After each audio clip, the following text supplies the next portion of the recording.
কৃষ্ণকলি আমি তারেই বলি, কালো তারে বলে গাঁয়ের লোক। মেঘলা দিনে দেখেছিলেন মাঠে কালো মেঘ, কালো হরিণ চোখ। ঘোমটা মাথায় ছিল না তার মোটে, মুক্ত বেনি পিঠের পরে লোটে। কালো তা সে যতই কালো হোক, দেখেছি তার কালো হরিণ চোখ। ঘন মেঘে আঁধার হলো দেখে, ডাকতেছিল শ্যামল দুটি গাই। শ্যামা মেয়ে ব্যস্ত ব্যাকুল পদে, কুটির হতে ত্রস্ত এলো তাই। আকাশ পানে হানি যুগল ভুরু, শুনলে বারেক মেঘের গুরু গুরু। কালো তা সে যতই কালো হোক, দেখেছি তার কালো হরিণ চোখ। পূবে বাতাস এলো হঠাৎ থেয়ে, ধানের খেতে খেলিয়ে গেল ঢেউ। আলের ধারে দাঁড়িয়েছিলেন একা, মাঠের মাঝে আর ছিল না কেউ। আমার পানে দেখলে কিনা চেয়ে, আমি জানি তার জানে সেই মেয়ে। কালো তা সে যতই কালো হোক, দেখেছি তার কালো হরিণ চোখ। এমনি করে কালো কাজল মেঘ জ্যৈষ্ঠ মাসে আসেই ছান করে, এমনি করে কালো কোমল ছায়া আষাঢ় মাসে নামে তমাল বনে। এমনি করে শ্রাবণ রজনীতে হঠাৎ খুশি ঘনিয়ে আসে চিতে। কালো তা সে যতই কালো হোক, দেখেছি তার কালো হরিণ চোখ। কৃষ্ণকলি আমি তারেই বলি, আর যা বলে বলুক অন্য লোক। দেখেছিলাম ময়না পাড়ার মাঠে কালো মেয়ের কালো হরিণ চোখ। মাথায় পড়ে দেয়নি তুলে বাস, লজ্জা পাবার পায়নি অবকাশ। কালো তা সে যতই কালো হোক, দেখেছি তার কালো হরিণ চোখ। নমস্কার বন্ধুরা, চলে এসেছি আমি একটা ব্লগ নিয়ে। তোমাদের কেমন লাগে তোমরা বলো। তো প্রথম থেকে শেষ পর্যন্ত দেখো, ভালো লাগবে। রবীন্দ্রনাথ ঠাকুরের আমি একটা আবৃত্তি করেছি, কৃষ্ণকলি আমার ভীষণ প্রিয়। তো মাঝে মাঝে ইচ্ছা হয়। যাই হোক, এইবার আমি রান্নায় ঢুকবো। তো রান্নাঘরে চলে এসেছি, দেখো রান্না করতে শুরু করে দিয়েছি। কচু শাক রান্না করছি, ভীষণ প্রিয় খাবার, অনেকেরই প্রিয়। তো কচু শাকটা আমাদের পুকুর পাড়ি হয়েছিল, আমি কেটে নিয়ে এসেছি একদিন আগে, রোদে দিয়েছিলাম যদি চুলকায় ভয়ে ভয়ে। দেখো কচু শাকটাতে কালো জিরে আর শুকনো লঙ্কা দিয়ে কচু শাকটা করছি। তো কেমন হয় মানে কি বলবো তোমাদেরকে, আমি তো রেসিপিটা পুরো দেখাবো না। তো আজকে খুব তাড়া আছে, রান্নাটা করে আমি চলে যাব এক জায়গায় যাব, তোমাদেরকে তোমার সঙ্গে নেবো। তোমরাও থেকো, দেখো আমি কোথায় যাচ্ছি, খুব ভালো লাগবে। সেই জায়গাটা সবার প্রিয়, ভীষণ প্রিয় সেই স্থানটা। যাই হোক, রান্নাটা প্রায় হয়ে এসেছে, আমি এবার রান্নাটা শেষ। এই যে দেখো নারকেল দিয়ে কচু শাক হচ্ছে। তোমরা নিশ্চয়ই নারকেল দিয়ে কচু শাক রান্না করো, আর খেতে কেমন লাগে একটু বলো। আমি তো করেছি, আমি খেয়েছি অনেকবার, বহুবার খেয়েছি, কিন্তু নিজে হাতে কোনোদিন করিনি, এই প্রথম করলাম নারকেল চিংড়ি দিয়ে কচু শাক রান্না। তো তোমরা নিশ্চয়ই অনেকবারই এই রেসিপি রান্না করেছো, আমাদের সে হয়েছে নিশ্চয়ই কেউ কেউ। আমাকে একটু কমেন্ট বক্সে কমেন্ট করো। আর বেশি কিছু বাবা করে বকছি না।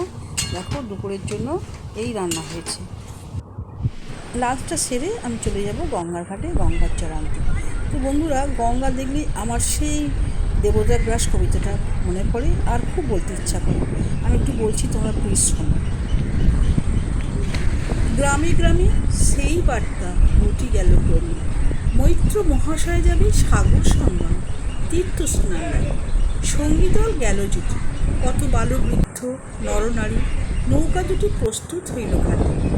পূর্ণ লোহা তুই মুখ্যতা কহিল আসে, হে দাদা ঠাকুর আমি তব হব সাথী। বিধবা যুগতি দুখানি করুণ আঁকি, মানে না যুগতি কেবল মিনতি করে, অনুরোধ তার এড়ানো কঠিন বড়। স্থান কোথা মৈত্র কহিলেন তারে, পায়ে ধরি তব বিধবা কহিল কাঁদি। স্থান করিল ভিজে গেল মন, তবু দ্বিধা করে তারই শুধালো ব্রাহ্মণ। নাবালক ছেলেটির কি করিবে তবে, উত্তর করিল নারী রাখাল সে তবে আপন মাসির কাছে। তার জন্ম পরে বহুদিন ভুগেছিল সতীদার জলে, বাঁচিব ছিল না আশা। অন্নদা তখন আপন শিশু মানুষ করেছিল।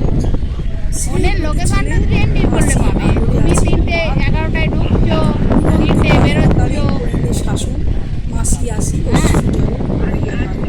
পরিতলে টেনে সে থাকিবে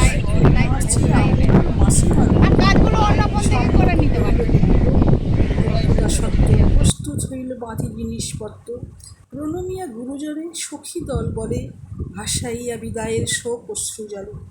ঘাটে আসি দেখে সে তা আগে বকে ছুটি রাখাল বসিয়ে আছে, তোরই পরে উঠি নিশ্চিন্ত নীরবে। তুই হেতা কেন ওরে ভালো? সে কহিল যাইব সাগরে। যাইবি সাগরে? আরে ওরে দস্যু ছেলে নেমে আয়। পুনরায় দিল চক্ষু মেলে সে কহিল যাইব সাগরে। যত তার বাপু ঝুড়ি টানাটানি করে পরবর্তী সে তরণী হাতে। সে কতদূর গেছে দেখো। ব্রাহ্মণ করুণ স্ত্রী কহিলেন হেসে, থাক থাক মালদায় থাকে, সে মালদায় থাকে। চল তুলে দিয়ে আসি সাগরের জলে। টাকা পয়সা পাঠায় সে কথা আপনার কানে অমনি মায়ের বক্ষ অনুতাপ পানে বিধিয়া নদিয়া নয় নারায়ণ নারায়ণ করিল স্মরণ। চন্দ্র করে তার স্বল্প দেখে মৈত্রতারে ডাকি এমন কথা বলিবার নয়। রাখাল যাইবে মালদায় থাকে। কথা টাকা পয়সা পাঠায় ছুটে আসে বলে চলিনু সাগরে আবার ফিরিব মাসি। পাগলের প্রায় অন্নদা করলে দেখা ঠাকুর মশাই ওর যে দুরন্ত ছেলে রাখাল আমার কে তাহারে সামালিবে। জন্ম হতে তার মাসি ছেলে বেশিক্ষণ থাকেনি কোথাও। কোথায় রে নিয়ে যাবে ফিরে দিয়ে যাও। রাখাল কহিল মাসি যাইব সাগরে আবার ফিরিব আমি।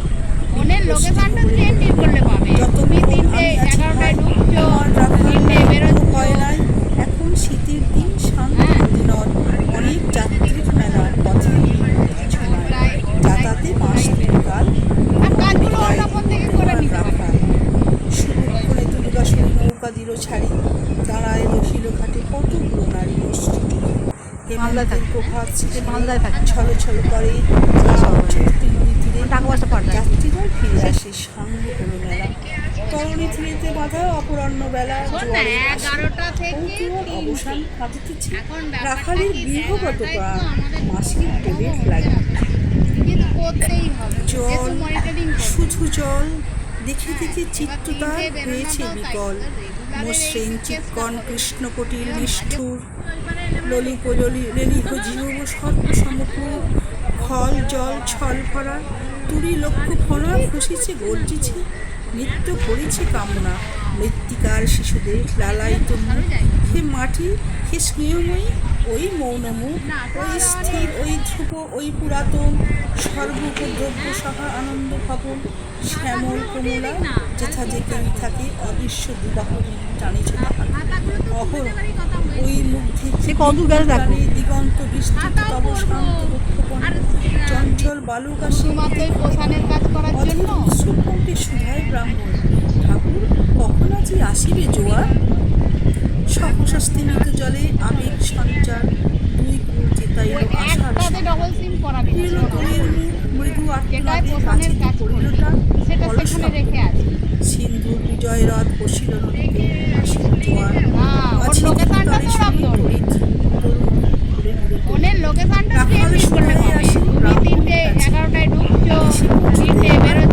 আছে সূর্য অস্ত না যাইতে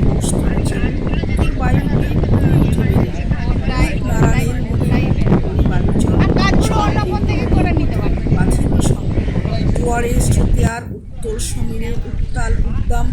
তরণী ভিড়াও তীরে উচ্চকণ্ঠে বারংবার কহে যাত্রী দল উথাতীর চারিদিকে ক্ষিপ্ত উন্মত্ত জল। আপনার রুদ্র নৃত্যে দেয় করতালি লক্ষ লক্ষ হাতে। আকাশে দেয় গালি ফেনিল আক্রোশে। একদিকে যায় দেখা অতি দূর তীর প্রান্তে নীল বনরেখা, অন্যদিকে লুপ্ত ক্ষুব্ধ হিংস্র বাড়ি রাশি। প্রশান্ত সূর্যাস্ত পানে উঠেছে উচ্ছ্বাসী উদ্ধত বিদ্রোহ করে নাহি মানে হাল। ঘুরে টলমল তরি অশান্ত মাতাল মূঢ়সম তীব্র শীত পবনের স্বনে মিশিয়া ত্রাসহীন নরনারী করে কাঁপাইছে থরহরি। অথবা কেহবা ক্রন্দন ডাকি আত্মজন মৈত্র শুষ্ক পাংশু করে জননী তখন বিপন্ন মাঝে ডাকি কণ্ঠে বাবারে দিয়েছে হাতে তোমাদের কেউ চা মেরেছে দেয় না তাই এত ঢেউ। অসময় এ তুফান, শোনো এই বেলা, করহ মানব রক্ষা, করিও না খেলা ক্রুদ্ধ দেবতার সঙ্গে। যার যত ছিল অর্থ বস্ত্র, যাহা কিছু যেন ফেলে দিল, না করে বিচার। তবু তখনই পলকে তরিতে উঠিল জল দারুণ ঝলকে। মাঝি হয় পুনর্বার দেবতার ধন, কে যায় ফিরায় লয়ে এই বেলা ওর সব। লোকেশনটা তো ওরকম ব্রাহ্মণ সহসা উঠি কহিল তখন, ফোনের লোকেশনটা প্রিন্ট করলে পাবে। এই সে তুমি রমণী 3টে দেবতার 11টায় সঙ্গিয়া ঢুকছো, আপনার ছেলে 3টে বেরোচ্ছ। তুলে নিয়ে যায়, দাও তারে ফেলে। এক বাক্যে গর্জে উঠে তরাসে মিষ্টি রক্ত সে। কহিল, সীতাদা ঠাকুর রক্ষা করো, আর কাজগুলো অন্য ফোন থেকে দুই করে দিল নিতে পারো। করে রাখালের প্রাণ পণে বক্ষে চাপে ধরে। হর্ষিয়া গর্জিয়ে উঠি কহিলা ব্রাহ্মণ, আমি তোর রক্ষাকর্তা। বসে নিশ্চিতন মা হয়ে আপন পুত্রগ্রী দেবতারে, শেষকালে আমি রক্ষা করিব তাহারে। শোধ দেবতার ঋণ, সত্যভঙ্গ করে এতগুলি প্রাণী তুই ডুবাবি সাগরে। কথা কহিল, অতি মূর্খ নারী আমি, কি বলেছি রোষ বসে ওগো অন্তর্যামী। সেই সত্য হলো, সে যে মিথ্যা পদ দূর, তখনই শুনি কি তুমি বোঝনি ঠাকুর। শুধু কি মুখের বাক্য শুনেছ দেবতা, শোনোনি কি জননীর অন্তরের কথা। বলিতে বলিতে যত মিলি মাছি ধারি, বল করি রাখালের নীল ছিরিকারি। মার বক্ষ হতে মৈত্র মলি তুই আঁখি ফিরায় রহিল মুখ। কার হাতে থাকি দন্তে দন্ত চাপি বলে কে তারে সহসা। মর্মে মর্মে আঘাত দিল বিদ্যুতের কষা, দংশিল বৃশ্চিক বংশ। মাসি মাসি শুধুমাত্র ওই পোষানের কাজ করার জন্য। বিন্ধুর বন্যের শালা রুদ্ধ কর্ণে আসি, নিরুপায় অনাথের অন্তিমের ডাক। চিৎকারে উঠিল বিপ্র, রাখ রাখ রাখ। চকিতে হেল চাহিল একটাতে ডবল সিম করাবি না, শোনা। চরণে তার যেটাই পোষানের কাজ করবি সেটা সেখানে রেখে আসবি। মেলি আত্ম চোখ। মাসি বলি পারিয়া ফিরালো বালক। না, ওর লোকেশনটা তো ওরকম ধরবে। শুধু ক্ষীণ মুঠি বাড়ি ফোনের লোকেশনটা প্রিন্ট করলে পাবে। তুমি 3টে 11টায় ঢুকছো, 3টে বেরোচ্ছ। আনিব তোরে কহি উদ্দেশ্বাসে। ব্রাহ্মণ মুহূর্তের মাঝে ঝাঁপ দিল জলে, আর উঠিল কৃষ্ণা চলে। আর কাজগুলো অন্য ফোন থেকে করে নিতে কবিতাটা আমার ভীষণ ভালো লাগে, কিন্তু খুব কষ্ট হয়, ভীষণ কষ্ট হয়। তোমাদের কেমন লেগেছে তোমরা একটু কমেন্ট বক্সে কমেন্ট করো। আর ভিডিওটা তোমরা সবাই প্রথম থেকে শেষ পর্যন্ত প্লিজ দেখো। তো সে যাই কত হোক, গাছ দেখো। এবার আমি বাড়ি যাবো। তো বন্ধুরা, আমার সময় শেষ গঙ্গার ঘাটে। এবার আমি চলে এসেছি বাড়িতে। এবার দেখো একটু নারকলের মানে সন্দেশ বানাবো। বুঝুন, কড়াইতে ঘি দিয়েছি আর নারকলটা পোড়া আছে। দেখো একটু চিনি আর বাতাসা মেশানো আছে, মিশিয়ে এবারে আমি এটা সন্দেশ বানাবো। তো নারকলটা নষ্ট হয় ভীষণ, নারকল নষ্ট করি আমি। সেই জন্য আজকে আমি ভাবলাম যে একটুখানি থাকলে একটুখানিই করবো। যাই হোক, একটু নারকলের সন্দেশ করে ফেললাম, খুবই সিম্পলভাবে করেছি। আর দেখো আমার ছাপা আছে, ছাপা দিয়েও আমি এটা মানে একটা শেপ করে নেব। হ্যাঁ, দেখো খুবই কম হয়েছে। তো যাই হোক, যতটুকু পাতা একটা আমার শেপ আছে। আর সঙ্গে আছে পটল আলুর তরকারি, রুটির সাথে পটল আলুর তরকারি আর সন্দেশ। কেমন হয়েছে তোমরা একটু প্লিজ বলো। আজকের আমার সারাদিনের যা করলাম, যা কিছু করলাম তোমাদের সঙ্গে শেয়ার করলাম।